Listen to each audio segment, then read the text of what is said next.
All right, this is One Eye Scout, man. We're at an unbelievable event, Hoops on Houston Street, and I ran into our girl, Asia. Yeah. Hey, you know, you've been a little bit of out in front of everyone. You know, one of the leaders from San Antonio, staying home at UTSA. Yes, sir. 40% from three your freshman year. Yes, sir, I was. What does that mean to you? Oh, it means a lot. As a freshman, I got freshman of the week 3 times. It was just, I loved it. I really enjoy being here at UTSA. It's amazing. Just staying in the gym, shooting every night, it's a big improvement. All right, so adjusting to college basketball and studies as a freshman. Got any advice about our seniors coming up? I would say coming from high school to college, I would say for sure work hard every single day. There's always girls working. I would say stay in the gym. When you get to college, everybody's good, so you're not just going to be the best one on the team. Anything you want to say? A plug, your NIL, your whatever, anything you want to talk about, and we'll work it in right quick. I just want to give a big shout out to UTSA women's basketball. I'm sorry.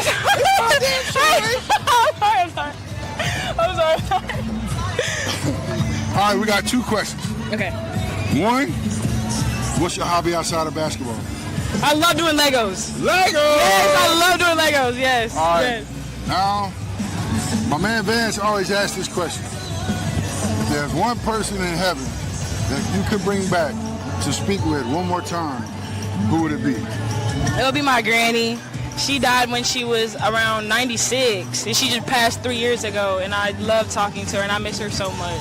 I do this for her a lot. That's cool, man. That's cool. All right, this is your 10 seconds of fame. Yeah! Give them a shout out. Shout out UTSA Women's Basketball. Y'all got to come out and support us. We were doing so good. Better than the last 3 years, for sure. All right.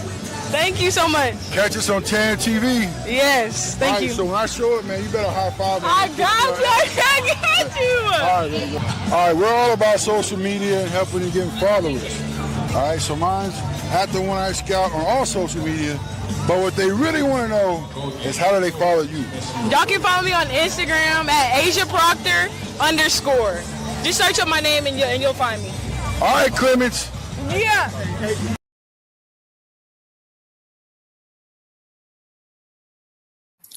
This segment of JUCO Shout Out is very important to me. We're talking about Howard College in Big Spring, Texas, and that's where I chose to go to junior college. The circle has remained and grown networks just based off the shared experiences there at Howard. And, you know, Howard's a cool place. The way the dorms are set, it's got a great baseball program. So it's not Wrigley Field, but the way it was set when I went there, you could sit on the balcony in the second row and watch the ball game. And that was always cool to me. Dorothy Garrett Coliseum, beautiful Coliseum, beautiful parquet floor. And that's honestly, once I saw the floor, I knew that I was going to go to school there. And we get to catch up with Caleb Gaston. He's from right here in San Antonio at MacArthur High School, and he'll be playing at Howard College for his sophomore year. Howard College has been very successful.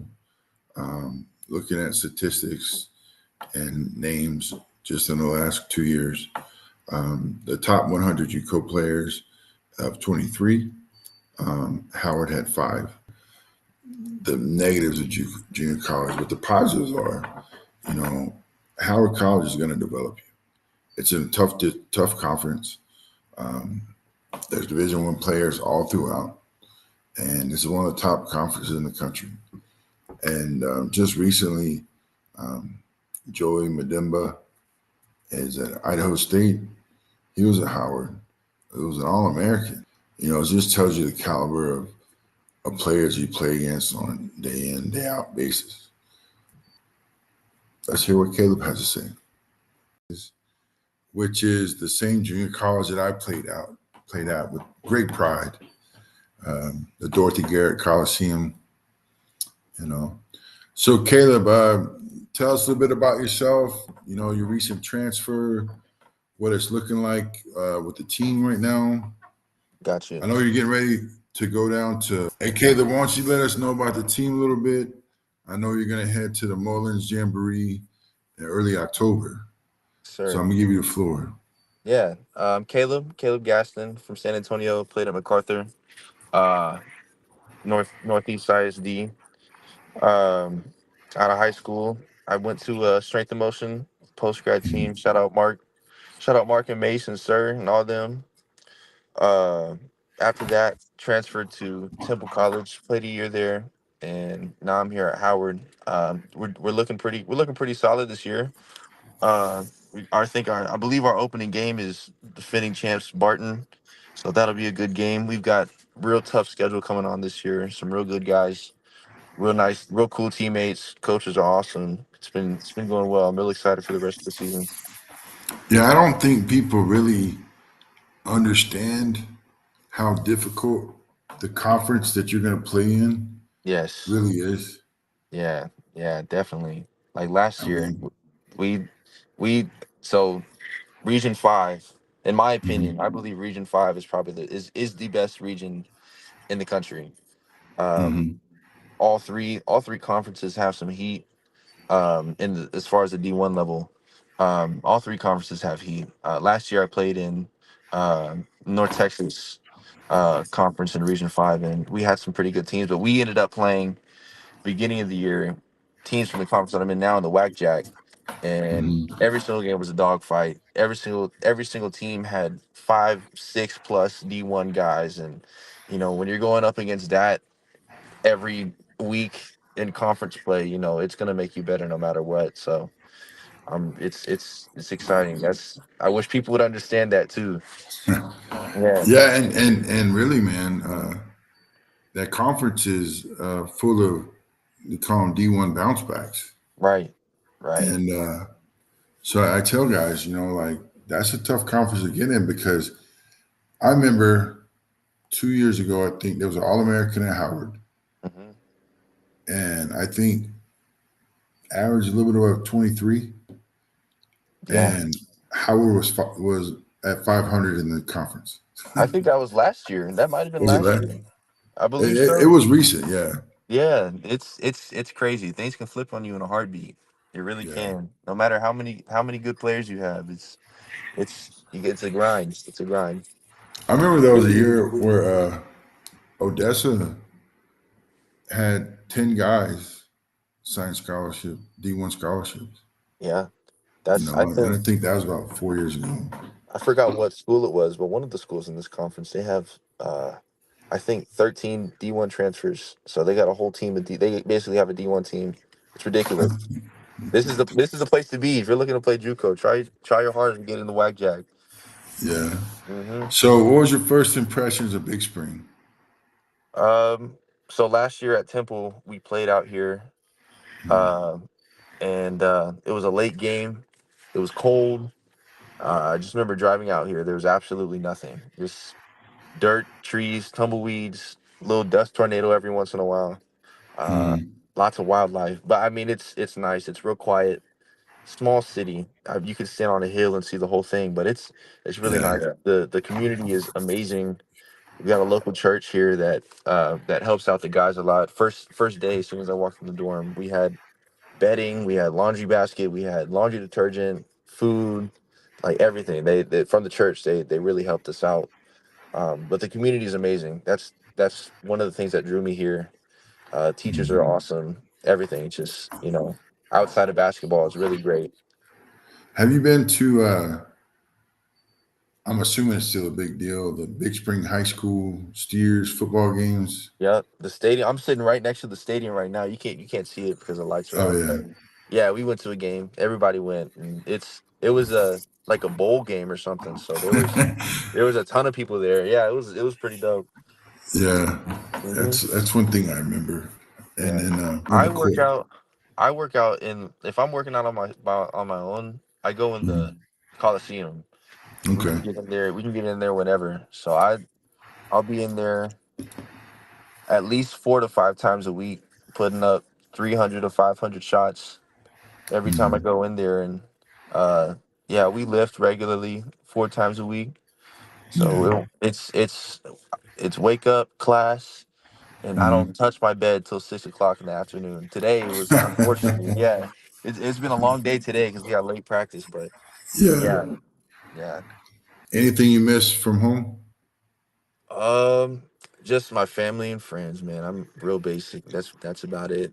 Family, Yeah. friends. I don't miss the weather one bit. I don't miss the heat. I don't miss the bipolarness. I don't miss Yeah. the traffic. None of that, man. Not gonna lie.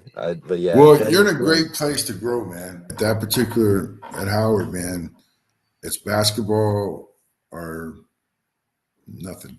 basketball class, and you. Yeah, I'm not one to make friends either. So it really forced me Yeah. to make friends too.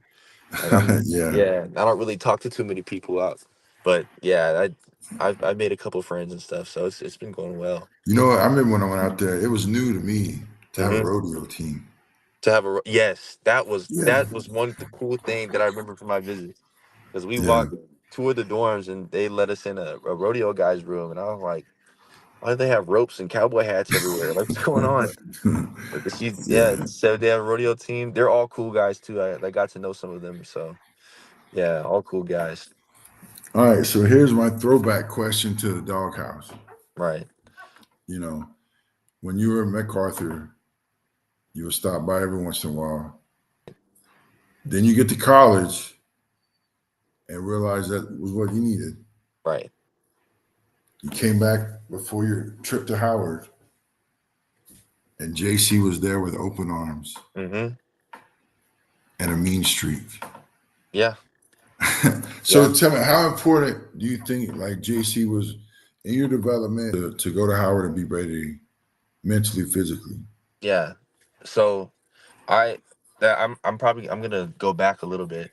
Hmm. I started playing basketball when I was 13, 12 or 13. So I'm kind of a late bloomer. And I Hmm. was always a baseball player. So I didn't have that edge that all the JC's guys do. Like that Hmm. grittiness, that toughness, that you know, F everything. I'm about to go get this attitude that most guys had. So um as I was coming up, I think my sophomore year going into my junior year, I was Hmm. playing with Texas Tigers. Shout out Q, shout out Terrence, uh, and we played at JC's gym, and that was the first time I ever went out there. Yeah, I mean, I remember it was like 110 and 110 at 12 o'clock, like 110 degrees outside. There's a donkey in the backyard. Like I didn't know what the hell was going on, but I just remember Yeah. being there, and I was like, man, I don't know how people come here every day. Like it's ridiculous. Like how do you do this? So as I kept on going, I got to meet more people who knew JC too. JC, everybody knows JC, but you know, um, I think my year at Strength and Motion helped me realize like, okay, like you really have to put in a whole bunch of work no matter what the circumstance is, even if it's hot outside, even if there's horse poop on the court. You know what I'm saying? Yeah. No matter what, like you're gonna have to put in something because you're gonna want to get something back from the game. But yeah, I mean, whenever I went to JC's, I felt like mentally I had put myself through so much adversity that that 110 outside, like the gates open, no AC, I didn't feel it. It wasn't there. So I guess the more adversity that I went to, the more comfortable I was in an uncomfortable setting. You know what I mean? Hmm. So and Yeah. JC pushes that uncomfortability from everyone that has ever went to a workout or played for him or anything like that. He pushes that. So it's just a matter of if you're gonna take it and run with it, or if you're gonna take it and sit down and be quiet. So Yeah. I ended up getting that edge as I got older and more mature in the game. So I'm really grateful that he let me go in and show that I'm not that same little light skinned kid from in eighth grade. You know what I mean? So yeah, Yeah. yeah. But I'm very grateful for that, and I'm grateful to be a part of anything that he's ever done. Yeah. But yeah, And we talk about you, man. We yeah. do. We're excited for the season coming up. I am too, man. And It's gonna be fun. It's gonna be real fun. yeah, man. I appreciate you getting on. I know as a student athlete, your time is precious. Very, yeah, Um, yeah, I do know that, but maybe we'll get you on in a couple of months to kind of follow up. But yeah, Caleb, I totally. really appreciate you, man. Yes, I sir. really do. Yes, sir. No All doubt. right. All right. Thanks everyone for joining us. Tan TV and Caleb Gaston. Yes, sir. Have a good one, babe. Yep. You too, man. Bye. What's up, guys? I'm Kai Guest, 6'3" guard at John Jay High School. You're going to see me catching bodies all season, and you're watching Tan TV.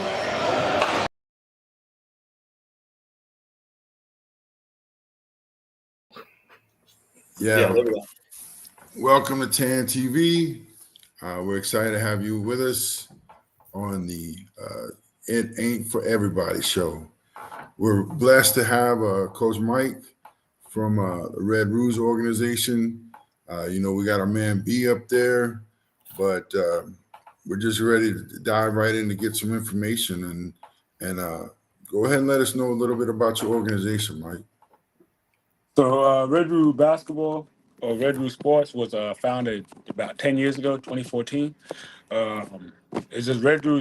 We're just committed to helping to develop young kids that are from around the Dandong or the Southeast area, whether they're Sudanese or they're from Asia or you know what I mean, Middle East, just from anywhere. We're just focused on developing them and then helping them chase their dreams and aspirations to whether to go to college or become a pro at basketball, or even just get into the game of basketball. Yeah, Brad's been telling me a little bit, but Brad, I just want to turn it over to you and Mike. I'm just going to sit back and listen and just take notes. Yeah, Mike here. He's known him for some time now, and I think his organization is going to do some big things in the United States. They already have, but I think it's going to accelerate real fast. There has been a huge push in the United States lately. I think with the success of the Sudanese team in the Olympics, I think it's opened up some eyes of what type of players they have. Red Roos, as he just stated, isn't specifically players who are Sudanese, but I would say it has a huge percentage of his organization. Am I correct? Yeah, 100%. So that being said, where are you at right now? What players do you have here in the United States, and what do you have going on here? Right now, so we have two at Dawson Community College, as you know Justin, you know Kerr. Yep. Two at Baltimore Community College, Quitch Thomas, and then we got one at Northeastern Trappers, Tessie, and who else do we have?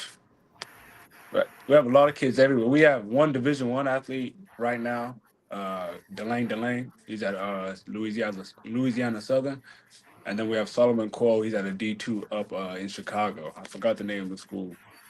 Got to do my research on that. And then Yep. pretty much we got about, I think we sent 7 kids. We have 7 kids across our high schools in America, all on full rides and good situations. A few have Division I offers and Division I looks. So things are heating up around here. Yeah. So it sounds like you have about 20 people in the United States right now. I think when people get to know your organization, we can double that number, triple that number, 100%. because there are some great athletes in your organization, and there's some great coaching in your organization. Can you tell us a little bit about your development and what you have going on over there as far as development? Yeah, I unlock it. So development is ran by Coach Tenny Put, who, for y'all don't know, was a part of the South Sudanese Olympic coaching staff. So he's also a skill developer for them. He spent some time with the Hawks on the internship for a few months. So he takes care of all the development, and it's some of the best work I've seen. Like I'm talking about kids that are 12, 10, being able to dribble, move like they're pros already. So he's got that on lock, and I give credit to him on the success of the young guys coming up. And then also you have coaches like me and YG and some other guys who have played Division I basketball, Division II JUCO, giving back game to them, breaking the game down, giving them advice that we found out when we were in college, and then them learning that now. So when they go over, they're prepared and they're ready to dominate, like Justin did, averaging 18 points freshman year. So, I mean, I feel like we have one of the best coaches in the country in my eyes. Like especially for a little program like us, being able to have like coaches that went and played at such high levels, it's a blessing for these kids. You're being a little humble. A small little organization like yourself, I think you're doing some big things over there. Yes, sir.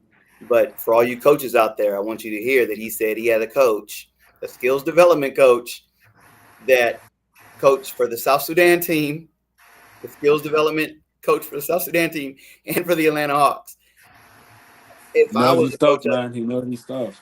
I'm just saying, if I was a coach of the United States and I'm looking for a kid, I might be looking for a kid who's been in an organization, picking his brain for some time.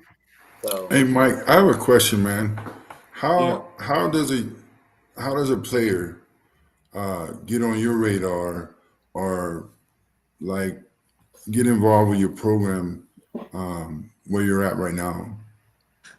We have tryouts. Sometimes we have tryouts and put them into domestic competitions, and then from then on we just work with them, monitor them, and that's pretty much it. They come in here maybe 3-4 times a week. So they join through tryouts pretty much, and then we put them in domestic competitions, and then sometimes they play representative competitions, and then they also play AAU in Australia for Red Roo. And then we just get them out there. They see tape. Just at first, we just want them to play. We just want them to play, and then once they play and they get it, okay, now we, give them good game. Okay, now you got to do this, because the most of the kids that we get are raw from the start. They're all raw. Like even when I came here, I was raw, and then we just work their way up. So some just walk through the door. If I'm being honest, like their parents just, hey, my kid is 14. He's 6'2", 3. Like I want him to play. And then we just go from there. Like, you know what I mean? See where it takes them. So you say you have kids playing AAU. Do you ever bring any of those teams over here to the United States? Ever playing any competition over here? We went to one in Orlando, at the ESPN one, last year with Justin, Kerr, and Tessie, the 3 guys that are at JUCO right now. We went with them. I was coaching that team. We won at ESPN in Orlando. You know where that is, right? Yes. We won there, went undefeated, and then we went to the Battle of the Big House in Orlando, Florida. And then we went, I think we won that undefeated as well. And that whole team, bar 2 players, went on to play college. Nice. Yeah. So who are some up and coming guys? Who are some guys that coaches here in the United States need to be calling Mike about right now? I say Manuk Luck. He's in Canada right now. 6'9", 6'8", wing, long, athletic. You got Elijah Gore, 6'2" guard, who was at St. Patrick's, School of St. Patrick's in New Jersey. He was one of the best guards there. I think he's a sophomore. You got Goy, he's another sophomore. Patty is in Atlanta. You got Tony Mag, just went to Florida. We got a lot of kids. You got obviously Justin. I think like one of the best players now would be Justin and Delane. Delane's already at a Division I, but Justin Assey he's probably our best player out there right now that's not at a 4-year. Kerr Miller, you know about Kerr Miller, Coach. I do.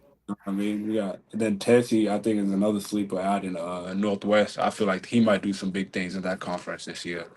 I mean, I feel like I'm very confident in our guys to get the job done, because Brad, like not to brag or anything, like we have a winning culture here at Red Roo. So when we send guys over, we expect them to help their teams contribute to winning. And yeah. To be fair, I'm high on all our guys right now. I feel like coaches should be calling all of our guys right now. Just to be transparent, I've tried to help Red Roos in the past. I've tried to help get guys places here in the United States in the past, and I've been successful sometimes. I want to be more successful, but I will tell you, I have never put a Red Roo in an organization where that coach called me and said, "Why did you send me this guy? Why did you send me this terrible trash player that's never going to see the court?" I've never gotten that call, and I don't think I ever will. And I think that's due to the skills development that you guys have, the culture you guys are developing, and just the don't bring that stuff back to Australia because you're not accepted if you go out there and fail. Yeah, we're not gonna, if they're not ready, we're not gonna send you no kid. Like one is bad, it's bad for the kid because he's not gonna have a good time. It's bad for both programs, and then now relationships are burned. We're not about that. No, I don't like. We don't care how bad the kid wants to go. If they're not ready, we're gonna keep it honest with them. No, you're not ready. Like, just Yeah. wait. Just wait. You know what I mean? 'Cause So we talked about Justin. We talked about the kid in Northwestern. What about the two kids at Baltimore City Community College? What should we Quit and expect out of Thomas. those guys? Yeah, what should we expect out of those guys? They're hungry, coach. They're hungry. As soon as I came back here, we got some work in right away, and they're being in my ear, just asking about stories, feedback. What should I do? Just they're hungry, and we've been playing pickups with a few pros and other college guys, and they're hanging. They're comfortable. They're hanging, and just once they learn the game, the system, they'll take off with it. I mean, Thomas has been to America twice with us and played AAU. I mean, he was on that team that we went to was 11-0, 2 championships, and he was like he's a dog. The way we play here, we encourage people to play. It will fit JUCO styles or any college styles that play fast. Cause we'll teach you to play fast, guard, being able to shoot, and also being able to slow down and run sets. So I feel like they're gonna have a fabulous year. So I'm very high on Thomas and Quich, both a point guard, and a forward, and they both can guard, and they're hungry and they're dogs. So you just said something that caught my ear. You said that your guys play a very fast-paced game. Here in the United States in high school, a lot of our guys, you come to these schools that don't have shot clocks, and the games are low scoring, 38-40, 36-38. And I think when they get to the college level, it's a little too fast for them. They're not ready. Yep. It doesn't sound like that's a problem for you guys. No, sir, it's not. But we just try to give them, like I said, we got coaches that have played at that level, so we're trying to give them game as much as possible to prepare them for that moment. Obviously, they're not gonna go in there right away and just get it, but they're expecting, like when they get there, there won't be any surprise. It's like, oh yeah, Coach Mike or Coach T told me about this. You know what I mean? So Yeah. that's pretty much what we're doing on our end. Okay. And I'm going to give my last question before I pass it over to Kevin. So my question that I ask everybody is, what's your why? Why do you do what you do? You could have just went back to Australia after having a great career here in the United States and went to work anywhere. You could have just focused on NBL. You could have done just Mike and only Mike. Why do you do what you do? Why do you give back? I mean, just I was one of the first players to play for this program, man.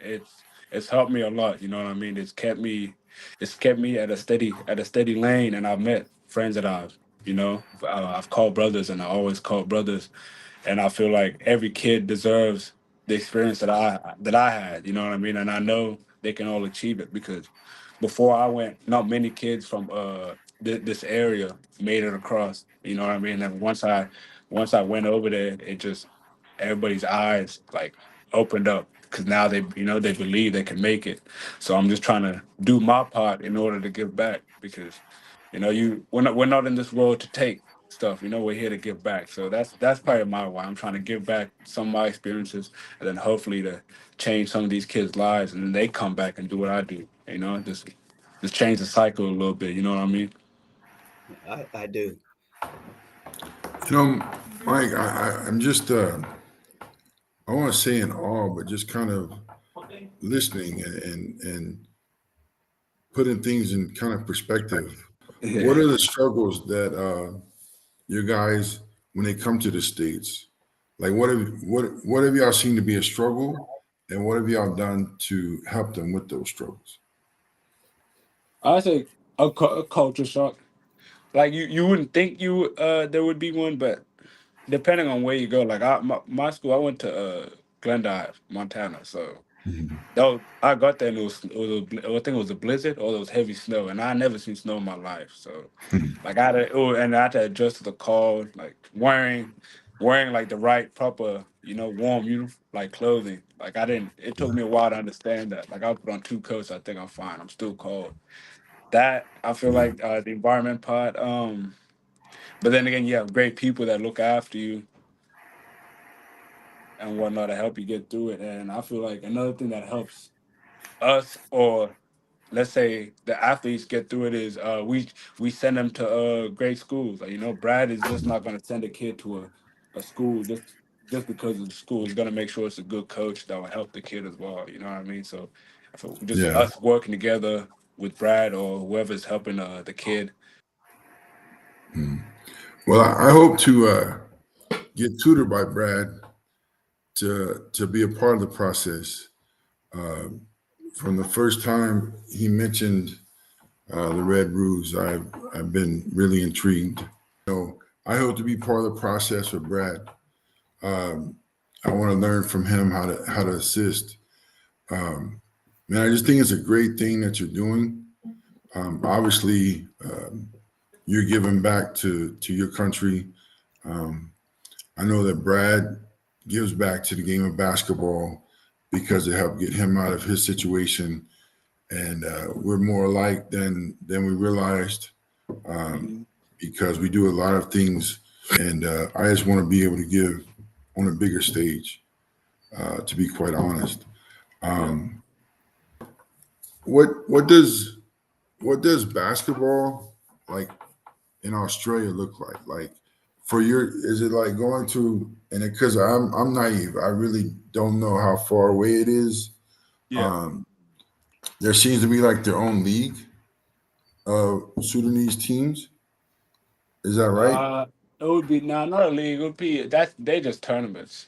I think all Tournament. that is AAU tournaments. So and Okay. there's different Sudanese clubs. Like it's not just Red Roo that Red Roo aren't the only Sudanese club doing what we're doing, sending kids up. I mean, you got the Longhorns, you got Adelaide Warriors, you got Savannah Pride, which is in Sydney. Then you got I think Rams, Eastside Rams in Adelaide. Then also you got Longhorns. Longhorns have been doing this the longest out of everybody. The guys that are coming to you, you said they come like 4 days a week. Are Yeah, they still living with their families? yeah, yeah, Or yeah. They live with their family. They catch public transport. The- Uh, you remember Thomas at BCC? Him and Quish, they would travel about an hour and 15 minutes on public transport, buses, the- trains, just to practice for 2 hours, an hour and a half, they're and like then the go back home. doghouse in Melbourne, if you want to know the Yeah, truth. okay. All right, that's what I kind of figured, but yeah. I didn't know how You to ask gotta, that yeah. We're, question. we're we're not gonna go and get you if you want to get here. There's ways to get here and just just get here and we'll Yeah, take care of the rest. That's what we tell the kids. And the hardest part is probably getting here. yeah, Even that getting it home. You know what I mean? So, but if they want it, they can do it because it's possible. It definitely yeah, be done. Yeah, yeah, And that's where the grind starts from there. If you can wake up in the morning, come all the way here for an hour, commute an hour here, put some work in, go back to school. I mean, you want it. And then when you get to America, there's no surprises. When I got there was really no surprises about the work. Like we understood the work, and that's what yeah. we try to do here as well. And you know another thing. I said I wasn't gonna have any more questions, and I guess I'm not. I'm just gonna talk because that's what I do. Um, Another thing is, I can tell a guy in Texas, "Hey, I got a school in Kansas that likes you," and they're like, "Oh no, that's too far from home. I want to be closer to home." That's a little soft, if you ask me. Oh yeah, When you got 100%. That's a little soft, right? When you yeah. got a guy from Melbourne, Australia. I don't know if you've seen Melbourne. Just Google it. Probably the most Mhm, beautiful city on earth, right? I mhm. mean, it's gorgeous. Them, Brisbane, anywhere in Australia, and they're willing to go to North Dakota, Maine, um, anywhere in the United States, Wyoming, to come play basketball. It's because they love the game. If I'm a coach, I want a kid who loves the game. I don't want a kid who's scared to go 4 hours away from home when I can get a kid who's willing to go 17-hour plane ride because he is willing to do whatever it takes to be a better player. And that's why I work so hard to help Red Roos get kids over here in the United States, because Americans say they got a dog mentality. That's a dog mentality. Yeah. Thank you for joining us. Yes, sir. Thanks for having me. Here at It Ain't For Everybody. And truthfully, it's just not. No, it definitely isn't. We tell our kids, man, JUCO or college is not for you, and that's okay. Just at least go out there and try it. You're gonna see the game different when you get back. Yes. And thanks for joining TAN TV. And we'll get in touch again soon. Yes, sir. Thanks for having me, man. All right, Mike. Vance Bradford would ask you if you could invite anyone from heaven to sit and talk with one more time, who would it be? I'd probably say one of my close friends, Yudi Amom. He was part of this program.